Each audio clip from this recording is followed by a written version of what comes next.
Muy buenas tardes a todos y a todas. Un gusto saludarles.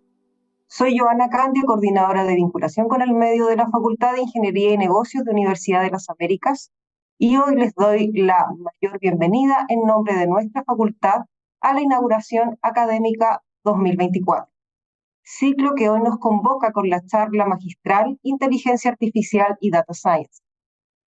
Recordamos que estamos con intérprete de señas gracias al Instituto Enséñame de Lengua de Señas. Saludamos a quienes nos acompañan hoy en nuestra transmisión de streaming. Jaime Fater, vicerrector académico, Gonzalo Islas, decano de nuestra Facultad de Ingeniería y Negocios, Ricardo Monge, director del Instituto de Matemática, Física y Estadística, Rafael Irizarry, profesor de Estadística Aplicada de la Universidad de Harvard, que hoy es nuestro expositor, autoridades académicas, académicos, egresados y estudiantes, que son, por supuesto, el centro de nuestro modelo educativo. A continuación, invitamos a nuestro decano Gonzalo Islas, quien estará a cargo de presentar a nuestro expositor. Adelante, decano. Muchas gracias, muy buenas tardes a todos y todas. Es un gran honor y un privilegio tener a Rafael Irizarry hoy día con nosotros, dando inicio a este año académico 2024. Rafael es el director del Departamento de Data Science en el Instituto del Cancer Data Faber de Harvard. Tiene una extensa trayectoria, es doctorado en estadística en la Universidad del Berkeley, es especialista en genómica, biología computacional, pionero en el uso de NGS, fundador o uno de los fundadores del proyecto Bioconductor, que permite el análisis de bioinformática en R. Muchos galardones, entre ellos el premio Benjamin Franklin en bioinformática. Para nosotros es un orgullo, ¿cierto? Y además, ¿cierto?, una gran oportunidad de escucharlo, sobre todo considerando que nuestra facultad ha desarrollado una línea de investigación en estos temas a través del Núcleo de Investigación de Data Science, y el año pasado también en términos docentes con un diplomado en bioinformática genómica. También destacar que una de nuestras investigadoras, Melissa Alegría, es la actual presidenta de la Sociedad Chilena de Bioinformática. Rafael, bienvenido para la Universidad de las Américas y para esta facultad. Es un gran honor y una alegría tenerte. Estamos ansiosos de escuchar tu presentación. Gracias. ¿Escuchan la música? Bien, muy bien. Bueno, pues gracias por la invitación. De nuevo, les voy a hablar de varios temas en los que yo he trabajado durante mi carrera académica y voy a hacer hincapié en las partes más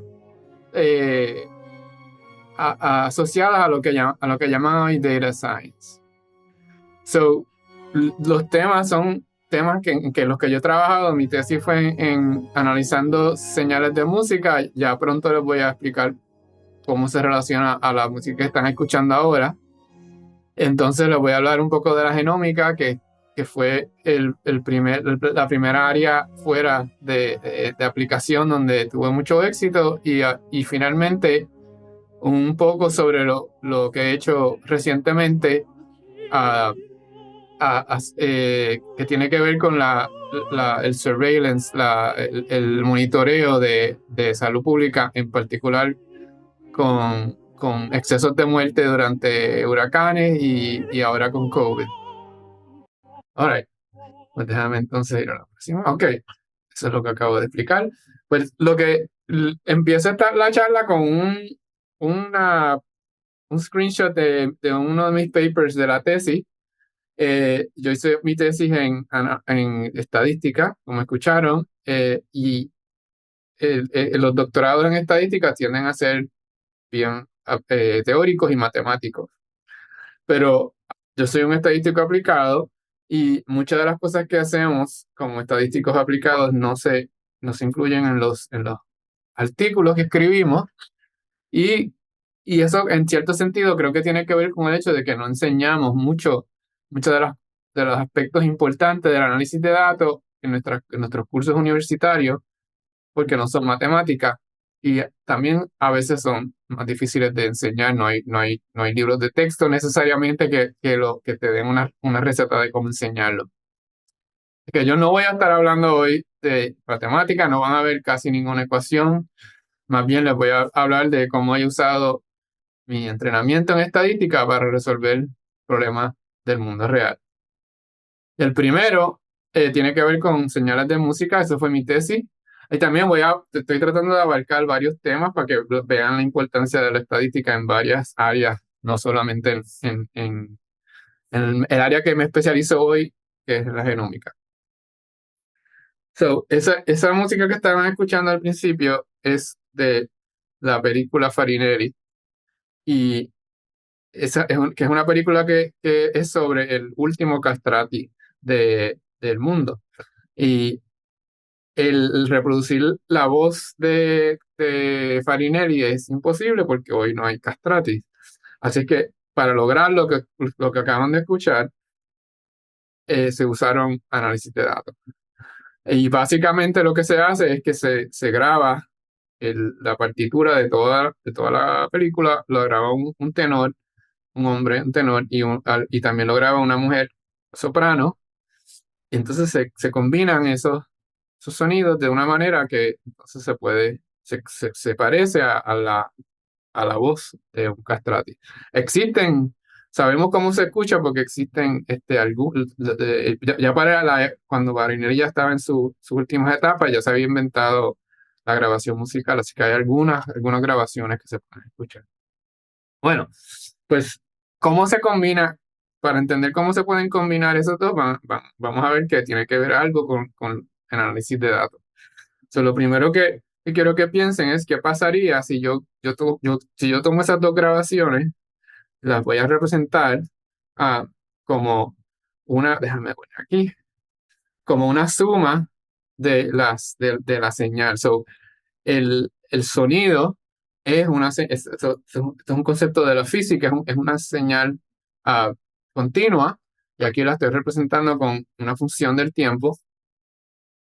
Y esa función, como se la pueden asociar a empezar a asociar con números, el primer ejemplo es que los cassettes que ya no usamos, y muchos de ustedes quizás nunca han visto uno, graban esta señal como magnéticamente. Entonces, está grabada en el cassette y cuando lo ponemos a tocar, esa señal se vuelve a convertir en movimiento del aire a través de las bocinas y entonces lo escuchamos.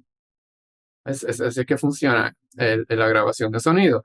Con la invención de los CDs, la señal, en vez de grabarse como una señal continua, se graba como una señal discreta, y ahora lo podemos extraer y obtener datos y analizarlo.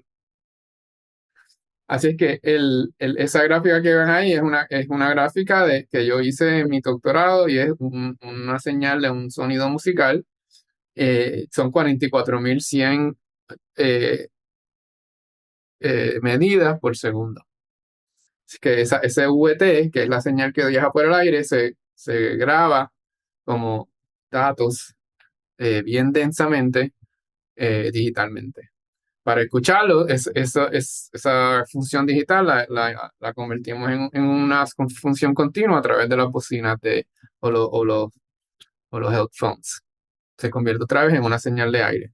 Ahora, entonces, si sumamos el VT para la soprano y el VT para el tenor, los que saben un poquito de física de la música, lo que ustedes van a escuchar no es un nuevo sonido, sino van a escuchar dos personas cantando juntos. Y eso no es lo que queremos. Las queremos combinar. Es que esa operación matemática de sumar no aplica a lo que queremos hacer aquí. Ok, entonces, ahora, como yo acabo trabajando en esto con una tesis de estadística, cuando yo estaba buscando con quién trabajar como estudiante, uno de los profesores con quien hablé me pregunta a mí qué cosas se interesan, en vez de él darme sus artículos para ver lo que él trabajaba. Y pues entre las cosas que me interesaba era la música, él dijo, pues tú sabes que aquí tenemos tenemos un grupo de tecnólogos de la música que necesitan ayuda con su análisis de datos, y ellos empecé a trabajar con ellos. Así es que ahora les voy a dar un poco de cómo, de el tipo de cosas que hicimos. el problema que ellos me asignan como algo interesante que con lo que yo los puedo ayudar es tomar un sonido como este. Esa es una flauta japonesa, se llama shakuhachi flute.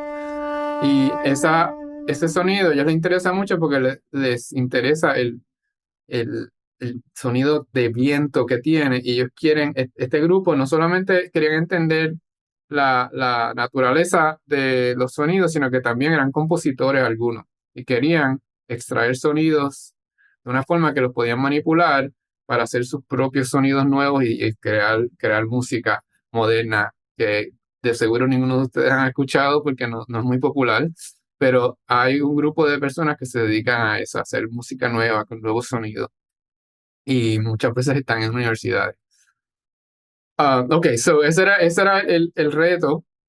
Así es que para entender cómo podemos llegar a eso y cómo se relaciona lo que acabamos de entender y cómo se relaciona el análisis de datos, ah, lo primero que les voy a describir es el cómo es que distintos instrumentos suenan diferentes y bien fácil para nosotros reconocer esas diferencias.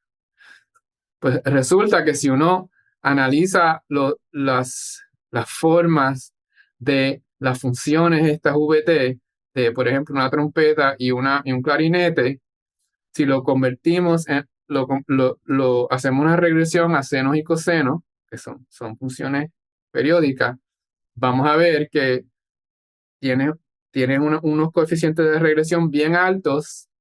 Aquí ves el coeficiente bien alto con la frecuencia en que el sonido que está tocando la trompeta la nota que está tocando. Esta trompeta está tocando un la, el cuarto la, y ese es 440, y esa es la frecuencia que está bien alta ahí, 440 Hz. Entonces los otros que ven son múltiplos de 440. Esa es una realidad de los sonidos porque son funciones periódicas. Y lo interesante es que si ven los coeficientes del clarinete, son bien diferentes a los de la trompeta. Y eso ayuda a determinar el sonido. En inglés dicen timbre, de que diferencia una trompeta y un clarinete. Así que ahora estamos viendo cómo en análisis de datos se puede inmediatamente distinguir un clarinete y una trompeta, haciendo una regresión en senos y cosenos y viendo los coeficientes. Este es un descubrimiento que se hizo antes de la digitación, lo hizo un señor von Helmholtz en 1885 usando cristales que vibraban y bien interesante como lo hizo. Pero ese es el artículo, si lo quieren leer. Mi tesis cita un artículo del siglo XIX. Ok, pero inmediatamente, si lo piensan un poco, esta representación no puede ser totalmente correcta porque los sonidos empiezan y terminan. Así que no puede ser que un sonido de trompeta tiene estos coeficientes de senos y cosenos, porque si se mantienen, pues el sonido continuaría por siempre. Esto tienen que cambiar con el tiempo. Así que otra representación que podemos hacer es calcular esto se llama un periodograma en el análisis de series temporales, pero de igual son los coeficientes de hacer una regresión con senos y cosenos. Si lo hacemos por ventanas de tiempo y hacemos una gráfica del periodograma para cada pedacito de tiempo en colores, se va a ver así. Y ahora pueden ver que, por ejemplo, los instrumentos de arriba son instrumentos armónicos. Pueden ver el 440 y los múltiplos, pero, por ejemplo, para el violín empiezan a desaparecer hacia el final. Y eso es porque el violín, cuando uno toca una nota, eventualmente se va apagando. El oboe, que es un sonido que mantenemos constante, pues no se apaga.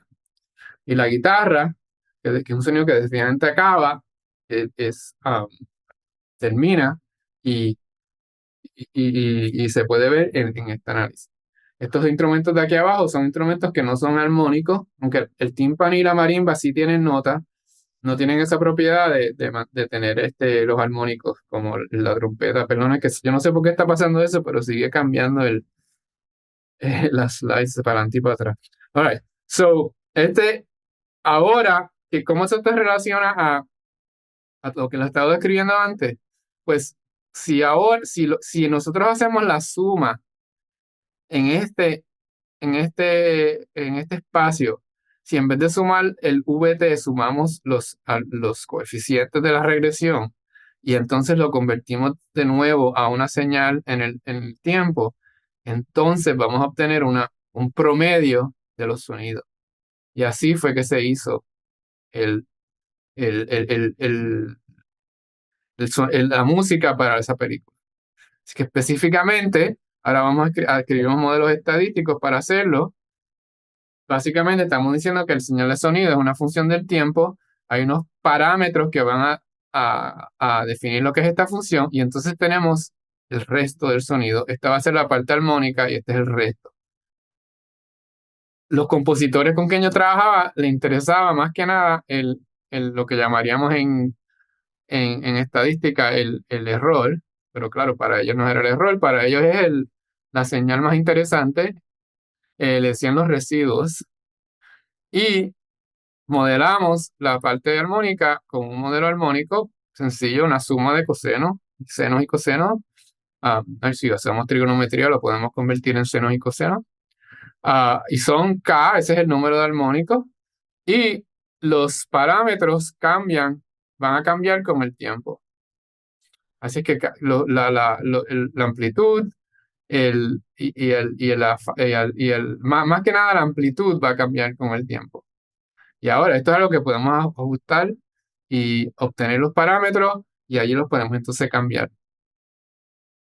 So, aquí está, estas son gráficas bien viejas de mi tesis que enseñan la versión original, el estimado en este caso, la frecuencia principal, lambda, y a los estimados de los primeros 5 armónicos, y esos son los row case. Eso ahora podemos ver cómo se ajustó el modelo y ahora, si queremos hacer una combinación de sonidos, podemos entonces tomar los promedios en estos parámetros, entonces convertirlos de nuevo en el sonido original y eso nos va a dar, en el ejemplo del castrati, se nos va a dar ese sonido. Entonces, ahora lo que quiero mostrar, voy a hacer ahora una pausa para describir cómo esto, además de escribir ese modelo y ajustarlo usando código, parte de esta tesis que fue un reto que se relaciona a lo que hoy asociamos con ser un científico de datos, es que nada más que obtener los datos para hacer estos análisis era difícil y retante. Porque en ese entonces, no, esto es en 1990, en los 90, no había, no era, no habían datos públicos y teníamos que grabar personas tocando los instrumentos, a escribir un programa que cogía las señales en el formato que se usa en la música y entonces convertirlo en datos que podemos entrar en R o Python. En aquel entonces era S++, que ya no existe, un lenguaje que vino antes de R.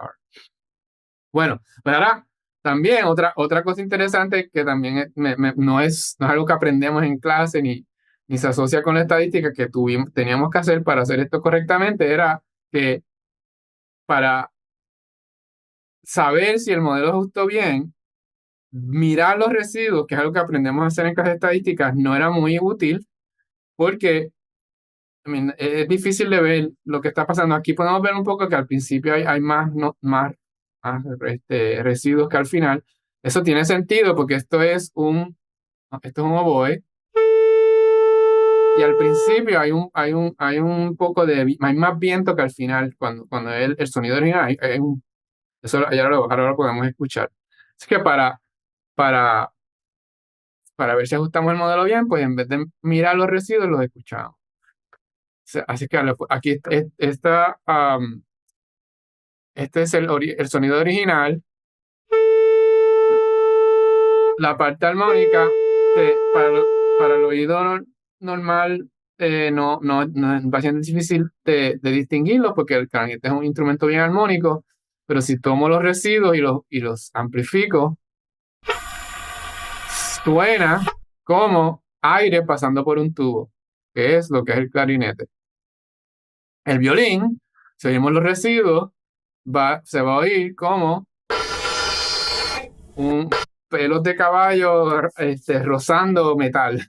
Ay, eso es lo que estamos escuchando ahí. Con la guitarra, lo que escuchamos es un dedo gordo dándole a un pedazo de metal. Ahora, ay, sigue pasando eso. El último ejemplo que le voy a dar aquí, que se relaciona al, al primer ejemplo que les di del castrati, es relacionado a la soprano escondida, que les voy a explicar ahora lo que es. Los músicos con muy buen oído dicen que si tú escuchas a un oboe bien detenidamente, tú puedes escuchar una mujer cantando a una octava más alta que la nota que está tocando el oboísta.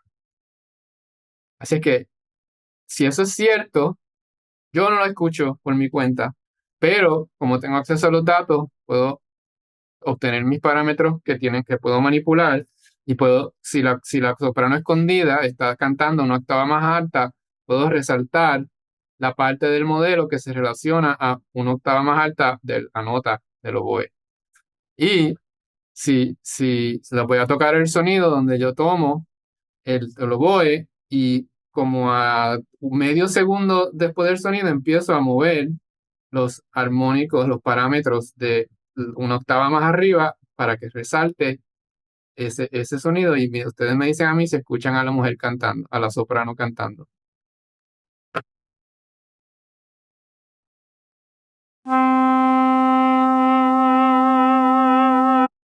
No sé si lo escucharon, lo voy a tocar otra vez, pero como al segundo medio se oye. Hay que tener buena puntería para hacer.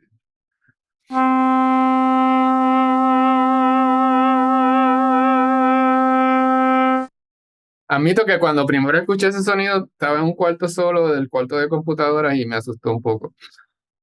Bueno, entonces el último ejemplo que les di, que no lo voy a, a- no voy a dar tantos detalles para poder ir a los próximos temas, es que ese sonido original que les dije mis colaboradores querían analizar fue un reto estadístico porque el sonido de esa flauta, la frecuencia cambia. Tocar otra vez. En el segundo 3, el flautista está cambiando la nota un poco. Cuando ajustas el modelo lo puedes ver. Es la frecuencia que está ajustando. Pero lo que eso quiere decir es que para hacer los estimados, como ese cambio es tan rápido, las ventanas tienen que ser más pequeñas. Si las hago muy grandes, entonces el residuo, lo que ellos más querían, que era el aire, el sonido del aire,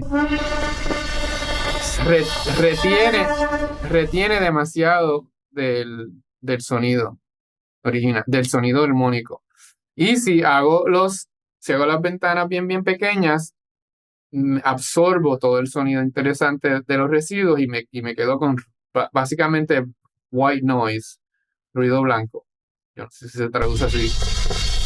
Pero ahí tuvimos que inventarnos una técnica estadística para escoger el tamaño de la ventana dinámicamente y eso pues se convirtió en un artículo en la revista de estadística y porque matemáticamente era retante desarrollar esa idea. Pero aquí están los sonidos finales, este es el residuo final. Voy a rendir porque no puedo. Ese es el sonido. No puedo, no puedo. Ok, me voy a rendir con ese, pero pues, lo que pueden ver es que el tamaño de las ventanas,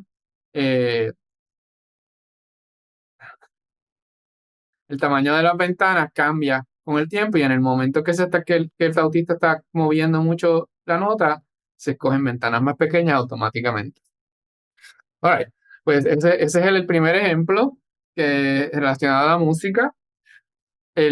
Una vez termino la tesis, ahora estoy buscando trabajo, no hay tanto trabajo para estadísticos que trabajan en sonidos musicales. Así que por suerte un grupo de bioestadísticos notan que hay una conexión entre lo que yo estaba haciendo con series temporales con varios retos que ellos tenían con sus colaboradores relacionados a series temporales en, en el contexto de medicina y salud pública. Eso incluía señales del cerebro, incluía eh, señales circadianas en ratones. También había un proyecto de medir el movimiento y el heart rate, el heart rate de fetos para determinar su salud. Y todo esto eran ah, aplicaciones de las series temporales, pero ahora a la salud pública y la medicina. El punto que estoy haciendo aquí es que una de las cosas maravillosas de la estadística aplicada es que las técnicas que uno aprende, la forma de pensar que uno aprende y practica como estadístico aplicado, las puedes entonces trasladar a otras aplicaciones sin mucho trabajo, porque muchas de esas ideas igual se aplican. En este nuevo trabajo, eventualmente pasa un año y llega un colaborador a donde mi jefe con datos genómicos. Eso acababa de empezar la nueva era de genómica que se empezaba a expandir fuera de simplemente los que estaban buscando, completando el genoma y empezaron a medirse otras cosas.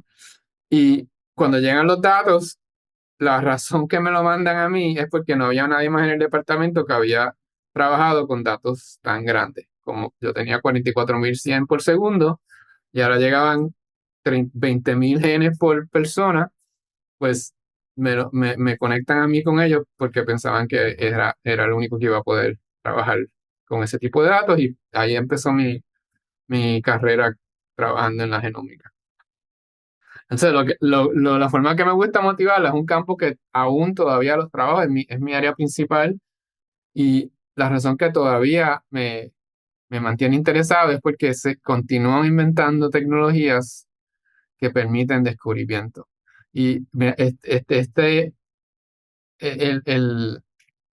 me hace pensar en donde estamos en la genómica y donde estábamos ya hace 15, 20 años, me parece hay una conexión, un paralelo con los descubrimientos de Anton van Leeuwenhoek, que fue quien descubrió eh, el- las células de sangre, los espermatozoides, las bacterias, cosas que no podemos ver. Como, y la razón que él lo descubre, él no se inventó el microscopio, pero era bien bueno ajustándolo, haciendo microscopios, estar enfocado. Así que mientras los científicos más famosos de la era, como Robert Hooke, tomaban agua de un charco y lo miraban en sus microscopios, lo que veían era esto. Van der Hoek miraba y veía bacterias o otros microorganismos nadando. Y así fue que los descubrió. Igualmente hoy hay un nuevo microscopio y son todas estas tecnologías genómicas que nos permiten ver eventos moleculares que no se pueden ver con microscopio, no se pueden ver de ninguna otra forma y los biólogos inventan unas ideas muy creativas para medir eventos moleculares indirectamente. Ahora, la diferencia es que uno no está mirando por dos rotitos para ver las bacterias nadando, en vez estas máquinas producen datos y en el caso de la genómica, empiezan como secuencias. Así que un archivo típico nos va a dar 1.000 millones de líneas, de secuencias, que entonces tenemos que de alguna forma convertir en números, que de alguna forma tenemos que entonces priorizar, de que entonces de alguna forma tenemos que decidir si estamos viendo una señal interesante para entonces eventualmente producir resultados, por ejemplo, una imagen de datos que nuestros colaboradores biólogos pueden entonces hacer sus descubrimientos. Que todo ese proceso, um, todo ese proceso, desde el momento que se producen esos datos el momento en que el biólogo hace su descubrimiento, somos nosotros los estadísticos aplicados los que hacemos todo el trabajo casi. Con la ayuda también, en el caso de la genómica, de expertos en ciencia de cómputo que nos ayudan con los algoritmos a hacerlos más rápido y a poder lograr obtener números rápidamente y efectivamente. Aquí, el ejemplo que les estoy enseñando aquí este es un descubrimiento que hicimos con un colega y básicamente fue convertir estos datos en gráficos como estos que nos permitieron ver diferencias entre tejidos.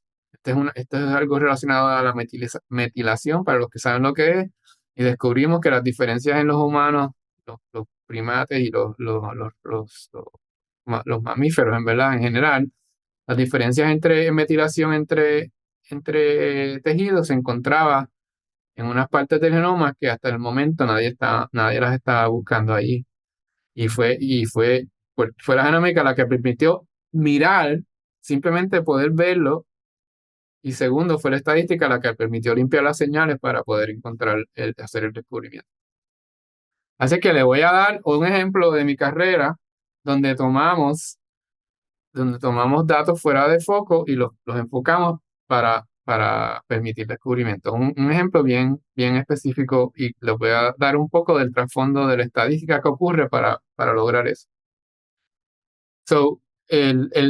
Ahora también voy a hacer una pausa aquí para hacer hincapié en el hecho de que para venir desde los archivos así, donde lo que tenemos son secuencias, miles de millones de secuencias, y acabar con un resultado que se puede interpretar, ese proceso involucra mucho más que análisis estadístico per se, tradicional. Involucra manejo de datos, algoritmos rápidos y eficientes, limpiar los datos de manera que los secos no nos confundan. Hay muchos aspectos de este análisis que no lo enseñamos en nuestros cursos tradicionales de estadística. Y por eso, en parte, yo creo que existe el término ciencia de datos para poder incorporar todos estos procesos en una nueva disciplina, si lo quieren llamar disciplina, un nuevo nombre para todo el proceso, porque no es solamente estadística, hay mucho más involucrado en el proceso. Ahora, pues el ejemplo que les voy a dar está relacionado a la expresión de genes. La razón que tengo este ejemplo aquí es porque la diferencia entre estas dos personas, este es un jockey y este es un baloncerista, la diferencia entre ellos es que sus genomas son diferentes. No tan diferentes, pero tienen una diferencia. Ahora, si miramos las células dentro de uno de ellos, por ejemplo, un hígado y una neurona, o si miramos a Will Chamberlain cuando era bien joven, y después un poquito más adulto, mantenerlo más viejo, sus genomas no está cambiando. Creo que esto es un ratón no humano, pero no importa. El punto es que estas entidades son bien diferentes, bien diferentes, mucho más diferentes que estas dos, pero sus genomas son idénticos. Por una posible explicación que ya sabemos que definitivamente tiene algo que ver con porque que explica esta variabilidad, es que algunos genes se expresan en algunos tejidos y no en otros. Así que aunque el gen está en el genoma, la señal no siempre se está enviando, se envía en distintos sentidos. Así que con esa introducción, ahora les muestro datos relacionados a esa realidad, y estos datos vienen de un análisis donde estos son datos reales, no son caricaturas, y son públicos también, donde tomamos datos de 5 tejidos de varios individuos, cadáveres, y miramos la expresión de 20.000 genes. Así que aunque ya sabemos que la expresión de genes es diferente en distintos tejidos, vamos a suponer que no lo supiéramos para una ilustración, para dar una ilustración. Si yo tomo estos datos, ahora me los dan a mí, es una tabla que tiene como 100 personas, 100 individuos, algunos son tejidos del colon, otros son del endometrium, etcétera. Y tengo entonces varios filas, una para cada de 20.000 genes. Así que ahora si yo, por ejemplo, quiero descubrir si hay algunas diferencias aquí, si hay diferencias entre los tejidos, algo sencillo que podría hacer es simplemente calcular la distancia temáticamente entre cada par de filas. Para cada par de filas puedo calcular la distancia.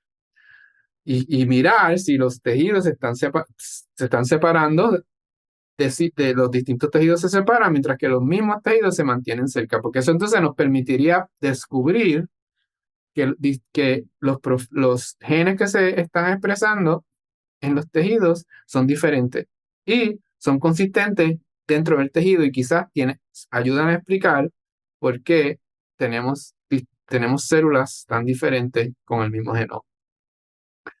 Si yo miro esas distancias, aquí estoy enseñando un resumen en 2 dimensiones usando PCA, Principal Component Analysis, donde la distancia en 2 dimensiones se acerca a la distancia en 20.000 dimensiones, que no la puedo poner en una gráfica.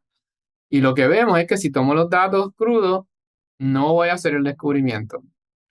Por ejemplo, el descubrimiento no lo hago porque, por ejemplo, esta colon está muchísimo más cerca a este endometrio que a todos estos otros colons por acá. Igualmente, se puede hacer el mismo argumento para algunos de estos puntos de la placenta.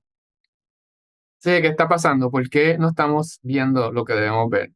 Pues resulta que estos datos, ahora los voy a enseñar, voy a tomar 2 de esos puntos, o el equivalente de 2 de esos puntos, y voy a mostrar ahora todos los genes, no solamente un resumen de 2 dimensiones.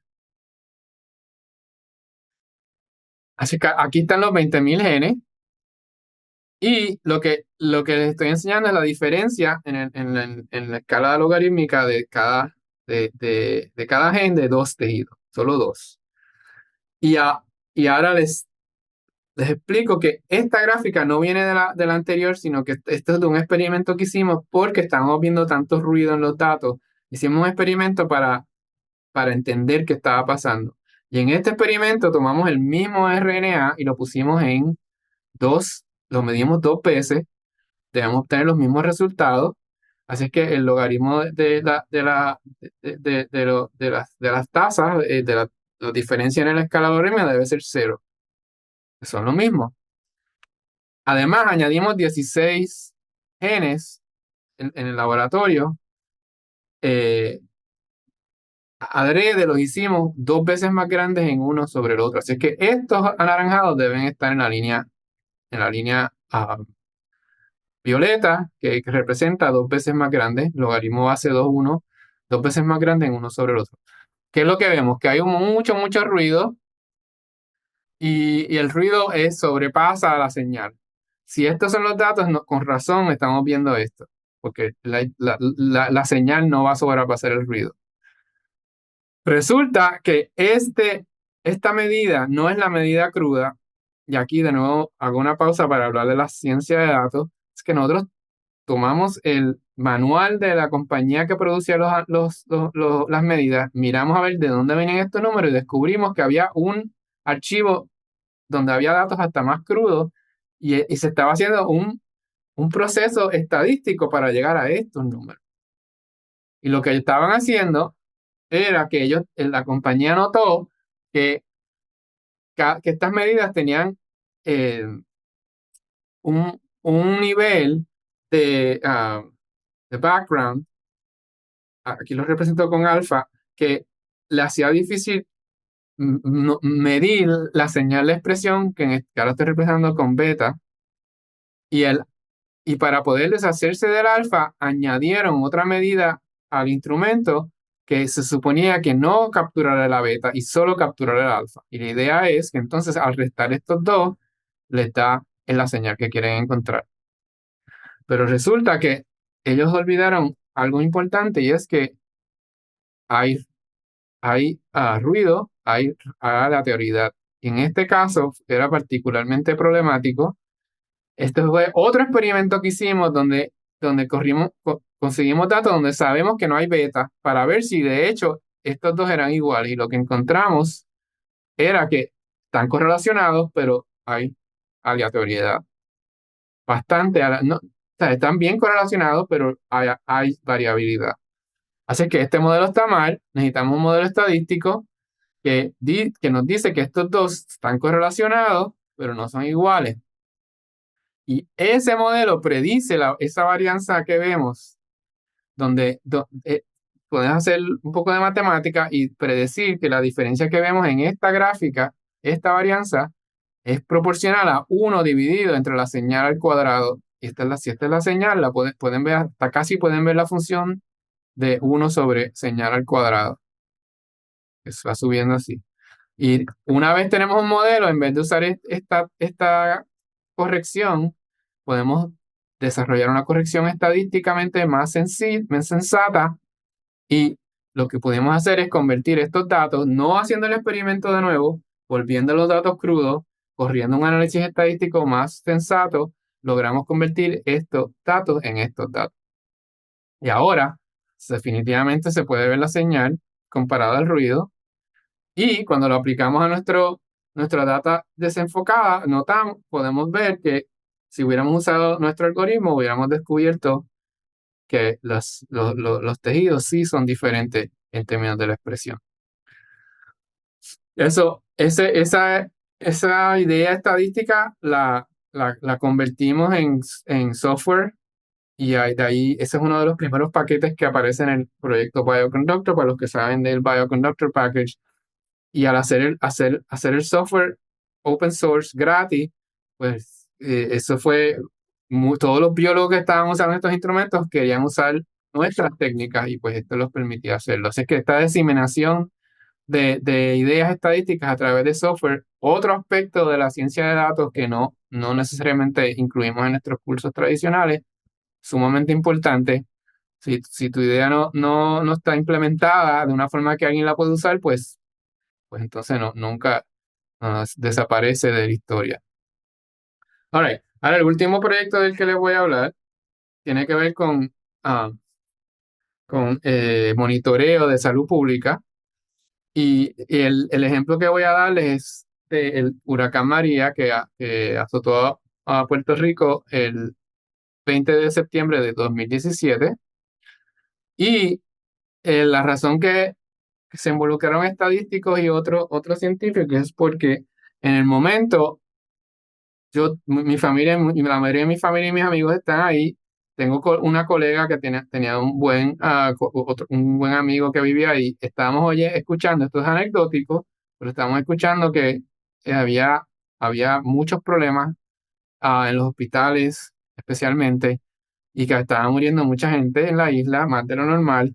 Pero cuando le preguntan al gobernador cuánta gente había muerto por el huracán, su respuesta fue 16. De hecho, corrigió al presidente Trump cuando le preguntó si eran solo 17, y dijo, no, son 16 nada más. Y Trump le dice que puede estar muy orgulloso de que solo han muerto 16 personas. Ahora empiezan a salir artículos en la prensa de que eso no tenía sentido, porque no cuadraba con las anécdotas. Este está diciendo que en las funerarias están viendo un patrón. Este es otro parecido. Entonces aparece un artículo donde ellos consiguen los datos de el registro demográfico. En ese momento, cuando ocurre, vamos a volver para atrás más o menos en octubre, una colega que la vieron al principio, Caroline Bucky, la foto, ella me viene y me dice que ella no cree ese número 17. Yo le digo lo mismo, y ella viene con la idea de tratar de conseguir el número real. Lo primero que hacemos es contactar a el registro demográfico. En Puerto Rico tienen un registro demográfico bien consistente, pero ellos no quieren compartir los datos. Así es que, a falta de datos oficiales, la idea de Caroline es: vamos a hacer una encuesta, vamos a enviar gente a preguntar en Puerto Rico cuánta gente, si alguien murió durante el último año y qué mes. Así es que organizamos esta encuesta. Eso es bien, tiene mucha logística involucrada. Tenemos que pedir permiso de la IRB, la oficina de la IRB aquí, que es la que decide si uno puede hacer experimentos relacionados humanos o no. Hay que conseguir a alguien en Puerto Rico que mande gente a la montaña y a las ciudades a preguntar. Y también tenemos que tener una tecnología para poder colectar datos. Es que eso está tomando tiempo y mientras todo esto está pasando, eventualmente aparece un artículo de alguien que sí consigue los datos del registro demográfico y dice, no son 16, esto es en noviembre, son cerca de 1000. Así que ellos tienen los datos. Aquí está, estos son los años 2010 al 2016 y en azul son los del 2017 y pueden ver que los dos puntitos aquí son septiembre y octubre después del huracán, un brinco gigantesco que es difícil de negar. Poco después, el New York Times sale con un artículo parecido. Ellos también consiguen los datos del registro demográfico, ¿no? Que a nosotros nos dijeron que no estaban disponibles. Resulta que si sabes a quién llamar, sí, sí estaban disponibles, pero yo contacté a la reportera Frances Robles y ella me dijo que tomó 100 llamadas / emails conseguir los datos. Y pues nosotros los profesores no tenemos ni el tiempo ni la persistencia para hacer eso. Pero a una vez sale todo esto, pensamos, bueno, pues ya no tenemos que hacer la encuesta, pues ya claramente el gobierno ahora va a tener que aceptar que hay algo pasando y tomar acción. Pero en vez de tomar acción, el secretario de Salud Pública de Puerto Rico dice que esos números altos es normal, que hemos visto números parecidos en otros meses. El problema es que está comparando los meses diciembre y enero cuando hay más muertes que en octubre por los virus. Esto es en todo por el momento en el hemisferio norte. Hay más muertes en el invierno hay más muertes en diciembre, enero o febrero que en otros meses. Está comparando chinas y botellas en Puerto Rico. Así es que al ver esto, a ver que el gobierno no está haciendo nada, decidimos continuar con el estudio, con la encuesta y eventualmente la publicamos en el 2000, en mayo de 2018. Este es el artículo y cuando aparece, les voy a enseñar los datos confirman lo que ya el New York Times y ese otro artículo habían encontrado. Hay más muertes de vuelo de huracán. Esto es de la encuesta. Estos son los puntos azules, son las muertes antes de septiembre 2017 por edad, que vemos que la edad promedio de la persona que muere es alrededor de 70 y pico de años, es muy esperado, pero una vez pase el huracán, estos son los datos que vemos. Y no solamente hay más de lo esperado, sino que las razones que la gente da para por qué murieron, muchos son porque no hay acceso a la salud. Ahora, este artículo, cuando sale, nosotros nos contactamos al gobierno de Puerto Rico para compartir el artículo con ellos. No hubo contestación, pero ahora, no, esto es algo que yo no me esperaba, pero ahora se está escribiendo un artículo donde el estimado que nosotros sacamos de aquí es que el estimado era 4.000 muertes, alrededor de 4.000 muertes, pero es una encuesta, hay mucha variabilidad en el estimado, así que el intervalo de confianza era grandísimo. Entonces, ese estimado no era preciso. El problema es que la prensa no entiende esas distinciones muy bien. Y yo estaba un poco nervioso de esa posibilidad y le escribí un email a las personas de relaciones públicas de la escuela de nosotros, la Escuela de Salud Pública, diciéndole, asegúrate de explicar bien que esto es una encuesta y el estimado no es preciso, incluye los intervalos de confianza. Porque lo que nosotros no queremos que pase es que mañana salga en los periódicos que un profesor de Harvard dice que murieron 4.000 personas. Pero eso fue exactamente lo que pasó. Este es el Boston Globe el día siguiente y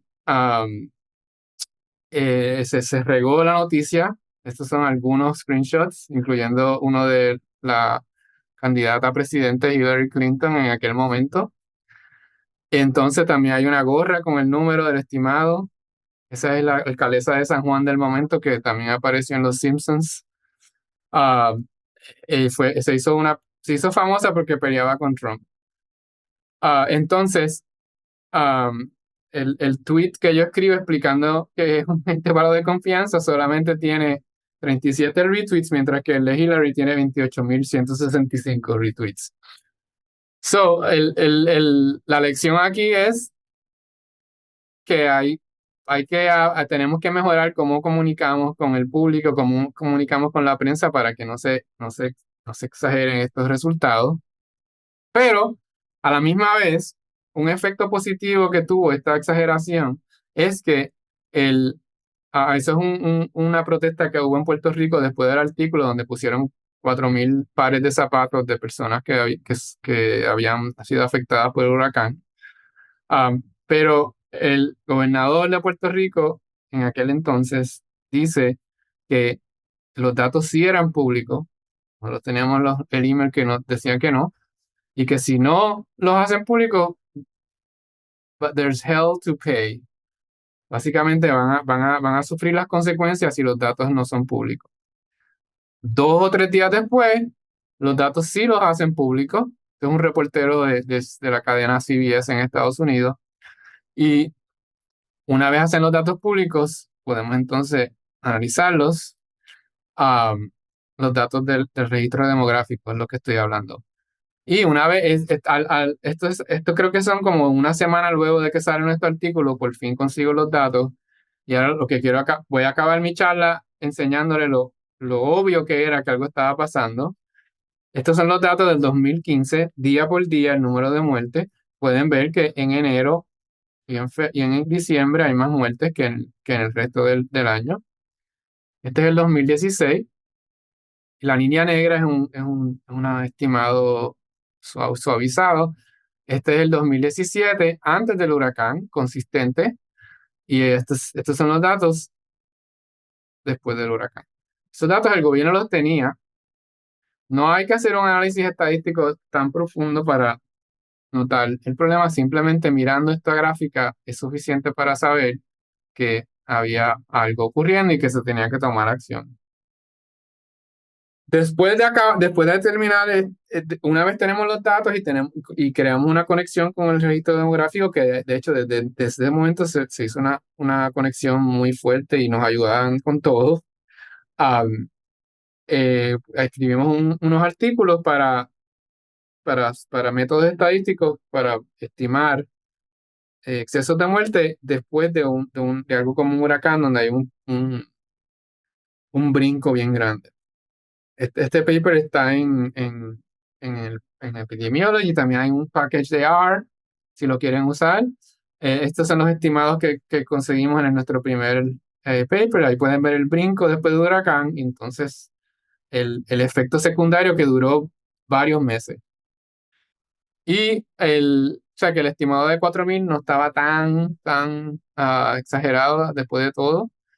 Y también descubrimos que en el huracán del 98 también pasó algo parecido que nadie notó. Hubo un brinco y varias muertes sobre exceso. Este es el package de NR que también que se puede usar ahora para cualquiera. Y durante COVID se empezó, investigadores en otros sitios lo comenzaron a usar. Este fue un artículo en el New York Times que usaron el paquete para hacer un análisis de las muertes de COVID, que llegaron a 100.000 en Estados Unidos ya para mayo. Y este artículo de un grupo europeo que hizo el estimado de exceso de muerte para cada país en que participó, y todos usando este paquete, volviendo al punto de que en la estadística aplicada uno desarrolla unos métodos para algo y después se empieza a usar en otros contextos. Ahora voy a acabar ahí porque se acabó el tiempo, pero voy a ir a el, perdón. Listo. Quiero acabar con el slide dándole las gracias a todos los que estuvieron involucrados con todas estas investigaciones. Gracias.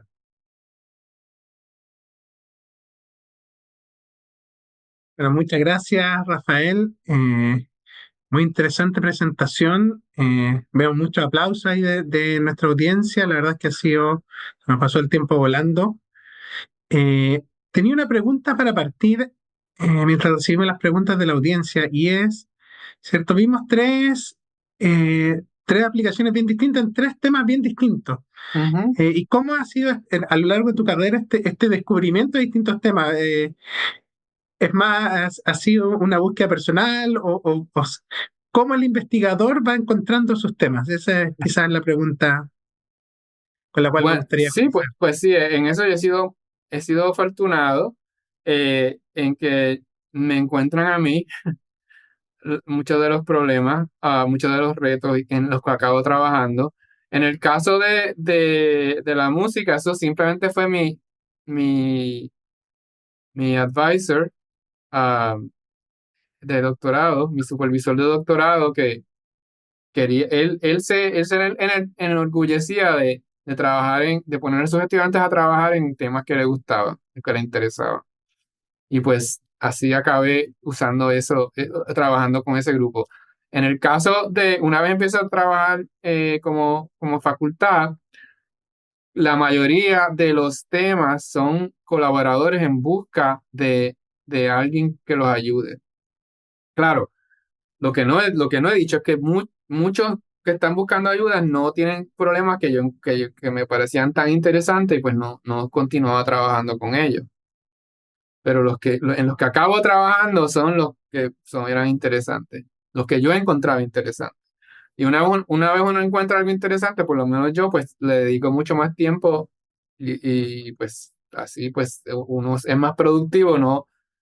Porque nada, porque lo encuentras interesante y tienes curiosidad cuál es la contestación.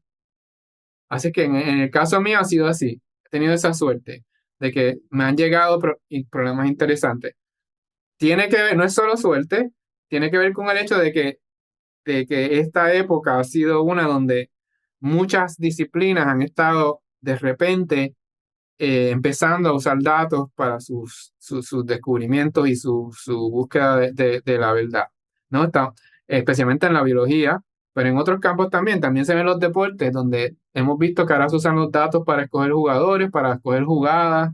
Hay muchos otros campos donde se estamos usando, en la lingüística, ¿verdad? Todos estos programas que te corrigen cuando escribes son todos basados en datos, ya no son reglas de lingüística, son machine learning techniques.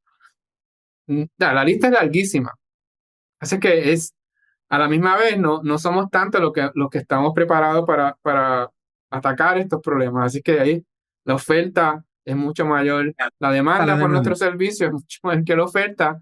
Así que eso nos da para escoger, ¿no? Así que Bien. igual con el caso del huracán María, pues eso pues había una conexión personal, me estaba muy interesado. Y resulta que esta otra colega pues me contacta porque quiere hacer esta encuesta. Ya, esa pregunta Sí. ¿sabes? Tiene una contestación bien larga y en el caso mío, pues definitivamente mucho tiene que ver con las aplicaciones que me llegan a mí a través de personas que quieren ayuda. Algo que añadiría es que al descubrir lo que podemos hacer en la genómica, hay otra forma que ataco problemas y es problemas que yo veo donde se están analizando los datos de una manera subóptima y, y la razón que está pasando es porque todavía un estadístico con conocimiento y experiencia no ha atacado el problema con seriedad y ahí nosotros pues tomamos ese primer paso muchos de nuestros métodos más recientes son soluciones a problemas que hemos descubierto así, no necesariamente con un colaborador viniendo a nosotros. Ricardo, eh, Gracias Gonzalo. Bueno, muchas gracias Rafael por la muy interesante presentación. Coincido en que los ejemplos clarificaron muy bien el trabajo que realizas. Yo tengo una pregunta que va en la línea de la formación profesional. En tu opinión, actualmente, digamos, a partir de todo el desarrollo de nuevas técnicas de inteligencia artificial, de tecnologías, en la formación de nuevos profesionales, ¿qué habilidades y conocimientos crees que es necesario desarrollar? Desarrollar en el sentido de enseñar y aprender para resolver problemas basados en datos. Ups. Yo he estado pensando mucho en eso. Definitivamente, la disciplina que ha tratado este tema por más de, más de 100 años es la estadística, y hay muchas técnicas que existen que se pueden extrapolar a muchas áreas, y no quieres reinventar, no quieres tener que reinventar. Además que tenemos mucha experiencia también haciendo errores y, y documentándolo. En epidemiología hay muchos de estos errores de sesgo. O sea, tienen hasta nombres diferentes, la Simpsons Paradox, tienen, o sea, tenemos todos estos nombres para errores que son bien comunes. Eso también uno lo aprende en esta disciplina donde está todo esto bien documentado. Así que para mí ese es el número uno. Número dos es poder analizar datos con una computadora. Y ahí, pues, no necesariamente tienes que ser un programador de primera, pero tienes que poder eficientemente poder generar gráficos para examinar resultados. Tienes que poder eficientemente leer los datos a la computadora para poder hacer todos estos análisis. Y esa es algo en que tenemos una debilidad, por lo menos en la disciplina de la estadística. Esa es una de las debilidades que no hemos incluido eso como parte del currículo. Se está empezando a hacer. Mi departamento tenemos cosas, pero estamos un poco atrás. Así que, por ejemplo, ahora que estos nuevas técnicas de deep learning que están haciendo posible a estimar superficies bien complicadas para nuestros estudiantes, pues se les hace un poco difícil implementarla. Eso es algo que tenemos que mejorar. Esa sería esas son dos. Y la tercera es tener la habilidad de interés y la práctica de hacer la conexión entre la abstracción matemática y el contexto y el problema. Eso es bien, bien importante también. O sea, no, poder hacer conexiones correctas entre los problemas, entender cuál es la pregunta, entender cuáles son las posibles fallas que pueden ocurrir. Si no entiendes las definiciones o no sabes de que hay una variabilidad escondida que debes estar buscando. Así que eso también es bien importante. Todas esas últimas dos no las enseñamos tanto.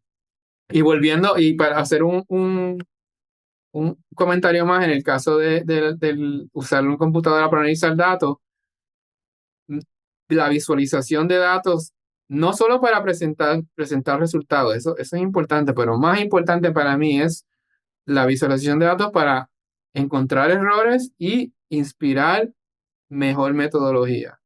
El análisis estadístico es bien cíclico, en que tratas algo, haces una visualización, encuentras errores o inspiras mejoría, las implementas, vuelves a hacer la gráfica y así sigue ese ciclo hasta que eventualmente piensas que has acabado.